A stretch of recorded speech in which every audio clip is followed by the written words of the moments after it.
Hi, good morning. Good morning. Baker versus Virginia Mason Franciscan Health. Counsel for the hospital's counsel. Are you ready to proceed? Yes, Commissioner. Thank you.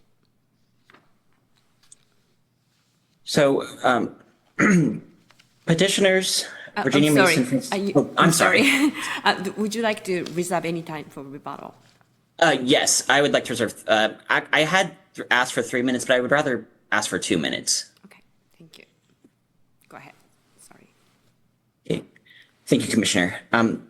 Petitioners, Virginia Mason Franciscan Health System, and Harrison Medical Center, doing business as St. Michael Medical Center, have brought this motion for discretionary review on an issue that is entirely untested, novel, and unsupported. And it's a legal theory that respondent is using that relies on an unreasonable, illogical, and dangerous stretching of Washington statutes for which there is no legislative, judicial, or other support. And review is appropriate here by the Court of Appeals because of the Superior Court, by denying petitioner's motion to dismiss and allowing this case to proceed, has committed either probable or obvious error, affecting the right and ability of petitioners to utilize and enforce these types of repayment agreements with current nursing staff. And clearly, if the motion to dismiss had been granted, the ongoing proceedings in the Superior Court would be entirely unnecessary and useless. Okay. And at issue here, I will stop you there. For purposes of this conversation, please assume that I'm applying RAP 2.3b1, not 2, because this is a denial of dismissal, usually subject to B1, the obvious error standard. And also, please address why summary judgment is not more appropriate for your argument. Yes, Commissioner. Summary judgment is not more appropriate in this instance because this is a purely legal question and a legal theory that doesn't need any sort of discovery or other facts outside what's been pleaded. The statute provides that a non-competition covenant that applies to an individual who is making less than $100,000 is in and of itself invalid. And so the question here is simply, does this type of agreement, a repayment agreement that does not on its face or as the facts alleged in the complaint affect an ability to compete, does that fall within the ambit of the statute? What about the Consumer Protection Act? I'd like to focus on the CPA, even if you are right about the non-compete statute. How about the CPA claim, unfair practice? How can we decide based on the allegations alone? Because, Commissioner, the two are intertwined, and respondent has attempted to separate them, but in looking at the pleadings themselves, they've stated that there is a violation of the Consumer Protection Act because this agreement includes an unlawful non-competition agreement. And there may be these other arguments about why there's other reasons why the agreement could potentially be an issue, which are generally breach of contract issues that should be brought as breach of contract claims if you read the complaint as it is and what's been alleged. But the fact is, the Consumer Protection Act claim is tied up in the fact that the reason that it's a deceptive or unlawful or troublesome agreement is because it includes an unlawful non-competition agreement, and so it's. I think they both draw from that same issue. What about the allegation that they have to pay the tuition cost, which they allege doesn't have portable value for the career or skill advancement? And so does that create a sort of fact questions about what the agreement does and what the effects of this repayment obligation would be? Again, Commissioner, to the extent there is an allegation or at least a suggestion that that's part of the Consumer Protection Act claim standing alone, I don't think that's right. I do think it still draws from the non-competition covenant issue. But in addition, if if respondent believes that she did not receive the training or the value of the contract that she entered into, again, I am not sure that there's anything to suggest that the Consumer Protection Act is the route and the proper vehicle. It's a breach of contract claim. And again, I think it's belied by the realities of the situation that she left employment to get a better paying job. But And doesn't that's suggest. your assertion, that the complaint doesn't say that. We are gonna fill the, the blank, but then that's consistent with the allegations. We are not gonna supplement any facts, even if those are true, right? I mean, you can bring a summary judgment motion saying, hey, she left for a better paying job, but that's not where we are, right? No, that's not where we are. And then again, with the Consumer Protection Act, though, she has not alleged that she was injured by. I mean, if the injury is the mere fact that what she got was not what she bargained for in signing the agreement, and again, the facts as they are alleged do not suggest that she was forced to enter into this agreement, that she did not do it freely, that she was not aware of what it was. There's no suggestion that the legislature ever thought that this would be, even under the Consumer Protection Act, that this sort of agreement would fall within the scope of something unlawful or unallowed, especially where these types of agreements, as respondent has noted, are used throughout throughout the country in various different formats, and there are no instances of anywhere that anyone has determined that this should fall within the scope of either the non-competition statute or the Consumer Protection Act, because it's a freely entered into agreement that, again, if you stretch it as respondent has suggested she would like to stretch it, where does that end? Because especially in the non-competition statute arena, if I'm an employee and I agree to enter into an employment agreement or enter into an employment with an employer, and they say, yes, if you stay for a year, we'll give you a retention bonus of $10,000. Well, then in my head, does that mean that I'm restrained from leaving because then I don't get the $10,000 if I leave? And then what if there's a requirement that if I leave within a year after receiving that bonus, then I have to pay that back? The idea of restraint, or that things are not of the value that claimant or that respondent is saying, again, these are breach of contract issues to the extent the Consumer Protection Act applies. And again, I don't think that she's alleged an actual injury. And if the injury is the mere fact that there wasn't value in what she received in terms of training, Well, I don't think that's enough to support. For purposes of the CPA, they are arguing that even the getting the attorney to investigate that claim, that might constitute an injury under the CPA. It's very broad. So I'm not really disagreeing with what you're arguing on the merits, but then I'm not sure what you can just come back in rebuttal about why we can decide as a matter of law under CS 12b6. Thank you. Thank you. Okay, plaintiff's counsel, you have 10 minutes. Good morning. May it please the court. Nick Greenfield for respondent Lindsay Baker. I'm going to begin my argument today with the procedural reasons why review is not appropriate in this case, and then a brief rebuttal to opposing counsel's arguments about the facts at issue on the merits. First, review is not appropriate in this case because they sought review under RAP 2.3b2. Okay, And, let's assume it's B1, Okay. because in reply, they assert obvious error, and I can decide whether that reached the threshold level of obvious error. So Well, let's go.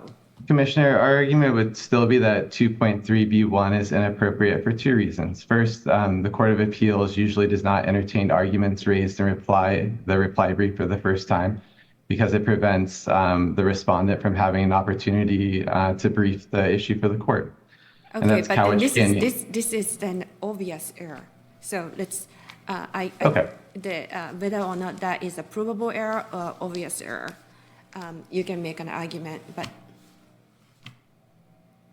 Understood, Commissioner. So my second argument would be that they didn't address the second prong of 2.3b1 review, which is that if the court accepts the appeal and resolves it, that it would terminate the litigation. And here, respondent has pointed to several preservation issues in respondent's argument.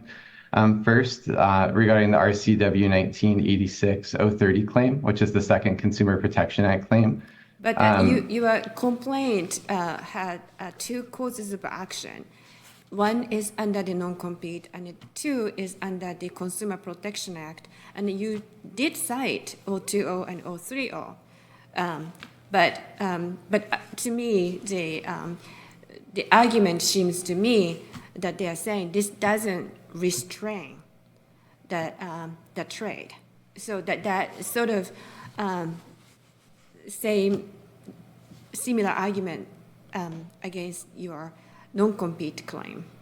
So let's, for purposes today, focus on the actual merits, whether that the argument, reaches the obvious error threshold. Okay.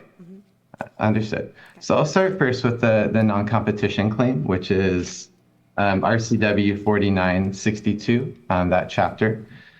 And the first argument is that they didn't set out in their motion to dismiss that we failed to meet the elements of the claim. And there's three elements of that claim. One, there has to be a contract that contains an unlawful non-competition covenant under 4962.010, subsection 4. Second, the employee has to earn less than $100,000 a year on the W-2. That's not an issue, though. The only issue is whether or not that is restraints, right? Prohibits or restraint. Let's just focus on that. Why is this repayment obligation restrains her from, moving from the St. Michael to another hospital? So under the terms of the repayment agreement, a person who signs it is obliged to pay $10,000 prorated to the months of service. And so if a person starts working under that contract, and let's say like Ms. Baker, as she's alleged, she was subject to workplace violence, she didn't receive the training she was promised, she had very difficult and understaffed working conditions. If she wants to work a new job, the prorated monthly payment, and there's other facts at issue about whether they tried to collect it on an accelerated basis. That's the letter they sent to her that's on the record. But that's over $400 a month, and we're talking about a worker that makes under $100,000 who would be subject to this contract. Why is that the non-compete covenant? You are complaining about the repayment obligation. They are not requiring her to stay in the hospital. Well, she just has to pay, right? That's correct. Then what about if the agreement said no matter how much period, a time she worked, you have to pay? Is it a non-compete violation? Meaning that the repayment, regardless of how much she worked. I think it would depend on the facts of the specific repayment amount. I think it could be, yes, Your Honor. And I think that one thing that our argument about the reach of the non-competition statute is that it expands the old common law test. So that's our RCW 1986-030 argument, is that the old test used to be whether a restraint was necessary for protecting the business of the employer. Well, but you cite cases where there is no issue whether or not the agreement itself is a non-compete covenant, and it was. And then the court decided whether or not that violates the Consumer Protection Act. So the court didn't really address whether or not this is a non-compete covenant. right? And so I've cited the cases just to describe the principle of law. And what we acknowledge is that this is a new, under the first statute, which is the non-competition statute, the RCW 4962 claim, that there hasn't been a case adjudicated under that one yet. And I'm trying to contrast the new statute's language, which is very broad and broader than the common law test, which is any contract that prohibits or restrains a person's workforce mobility. And our argument is not that it's a prohibition, Commissioner, that we agree with you that it doesn't prohibit her from leaving for another job, but that imposing a several $1,000s repayment obligation could be a restraint under the statute. Then And I what think about that it's important. Oh, sorry. If that's the case, then any agreement where if you stay until the end of this year, you get a bonus, is that a violation of the non-compete statute? Commissioner, under the right facts, it could be. There are situations where employers are paying $20,000, $30,000, $40,000 in sign-on bonuses. Those get paid to you in post-tax dollars, so you get 60, 65%. And then they're subjected to horrible working conditions. And if they want to leave, they have to pay that back in after-tax dollars, the full $30,000, $40,000. And so there are employers that leverage those agreements, knowing that they can induce workers to come, treat them horribly, and use that as a cudgel to keep them there. And that's part of the economic cost of acquiring that employee that still favors the employer and would be unreasonable. So when I say that that's common. I see that as the, if your argument is under the CPA, maybe, but your agreement that your client signed, right? I mean, what's the facts regarding the working condition relevant in, deciding whether an agreement she signed that payment obligation is a non-compete covenant? Are you asking me for facts that the parties working conditions? So how the working conditions relevant to the issue of deciding whether an agreement, residency agreement, constitutes a non-compete covenant? There's two ways it could be relevant. So the first is, as opposing counsel has argued, that this could be something that is just a matter of law. You look at the four corners of the contract under the statute, and you determine whether that provision in and of itself is a restraint or not.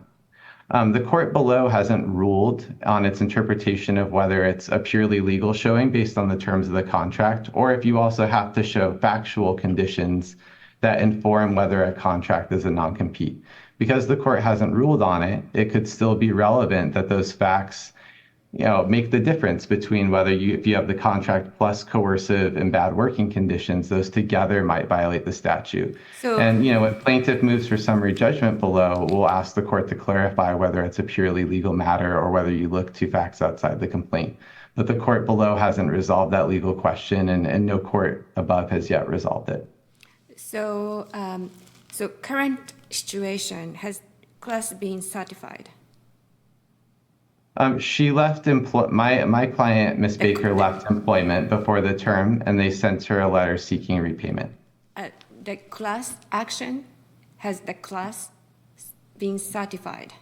Oh, I apologize. I'm sorry to miss. No, it has not. Okay. We're still just at the motion to dismiss stage. Okay. So discovery ongoing. Discovery is ongoing. Okay. And so I'll just. Oh, sorry. So do you agree that the summary judgment motion is a more appropriate mechanism to decide this issue? Yes, and we didn't get to the CPA claims, but there's several questions of fact that need to be resolved on those to decide them. Okay, thank you. You're welcome. Okay, counsel for petitioners. Yes, Commissioner, and just listening to respondents' oral argument there, it's clear what they're asking for is the legislature to act, not for the court to stretch a statute that clearly doesn't cover the situation at hand. And in terms of the Consumer Protection Act claim, which again, I think when the complaint is read in whole, it relies on the fact that there's an alleged non-competition agreement within the scope of the repayment agreement. But there are other allegations about the saddling the nurses with debt up front, and that's unfair. And so, don't you agree that in deciding whether or not that particular practice is unfair, you have to weigh public policy considerations, right? Yeah, yes, Commissioner. But again, there's nothing to suggest the legislature or anyone else has believed that this sort of practice and it is unlawful or deceitful or anything. And in fact, the respondent has alleged that she entered into this agreement, and there are conclusory statements that she was forced to, but there's no factual allegations in the complaint suggesting that she was forced to. And again, if she was forced to because there was no other option for her to work, this whole concept of this case falls apart, because if this was the only hospital at which she could work, how could she be subject to a non-competition agreement? There would be nowhere to compete. So it's asking for factual leap upon factual leap, logical leap upon logical leap. Okay, to get to a I'm point going to ask you, what's the downside of you fighting a summary judgment motion? Maybe with the declarations of some nurses who participated in that program, or the background about this agreement, the purpose of the agreement, what the training is about. You can answer. Yes, Commissioner. I mean, the downside is that this is a purely legal question. I don't think any of these facts matter, and that my client shouldn't have to go through defending a class action when legally this could have been dismissed at the motion to dismiss stage. So I just think that, and it was an obvious error, and it's clearly outside the scope of what these statutes are meant to protect. Okay, thank you. This concludes the hearing today. Thank you. Thank you, Commissioner.